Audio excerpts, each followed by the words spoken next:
सबसे पहले सभी भक्तों को और जन गणनायक जितने भी हैं सबको माँ का आशीर्वाद एवं पुराने वर्ष की विदाई के साथ ही नए वर्ष का प्रारंभ होने आज से प्रारंभ होने जा रहा है, जिसमें अपन तो यही चाहते हैं कि माँ का आशीर्वाद सभी दर्शनार्थियों पर बना रहे और वे अपने घर से निकले और अपने नज़दीक के किसी भी मंदिर में जाके दर्शन करें परिवार के साथ, ताकि उनका परिवार जो है सुख समृद्धि और शांति के साथ अपना जीवन व्यतीत करे, कोई लड़ाई झगड़ा ना हो, अशांति ना फैले। इसी कामना के साथ हम लोग इंग्लिश नव वर्ष के रूप में मनाते हैं,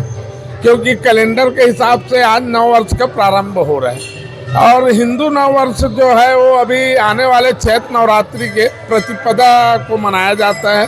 जिसको हम लोग बड़े धूमधाम से मनाते हैं। इसको भी मनाते हैं, इसमें भी अच्छे भीड़ रहते हैं, लोग आते हैं दर्शनार्थी अपने बच्चों के साथ, अपने परिवार के साथ आते हैं और बढ़िया दर्शन करके कहीं कहीं जाते हैं घूमने, कुछ खाने पीने जाते हैं। इस तरह से आज का दिन जो है वो लोग अपने परिवार के साथ समय देकर व्यतीत करते हैं। माँ का आशीर्वाद उन पर हमेशा बना रहे और जिस तरह से आज ये भक्त मंदिर में आ रहे हैं, उसी तरह से हम चाहते हैं कि हर वर्ष इसी तरह सुख शांति से अपना जीवन व्यतीत करते हुए दर्शनार्थी जो है, भक्त जो है यहाँ मंदिर में आए। अगर यहाँ नहीं आ पा रहे हैं तो अपने घर के पास नज़दीक में जो भी मंदिर है वहाँ जाए, 2 अगरबत्ती जलाएं और परिवार की सुख शांति के लिए प्रार्थना करें। जरूर उनकी प्रार्थना जो है, मनोकामना जो है स्वीकार होगी और माँ का आशीर्वाद उन पर बरसता रहेगा। जय माता दी।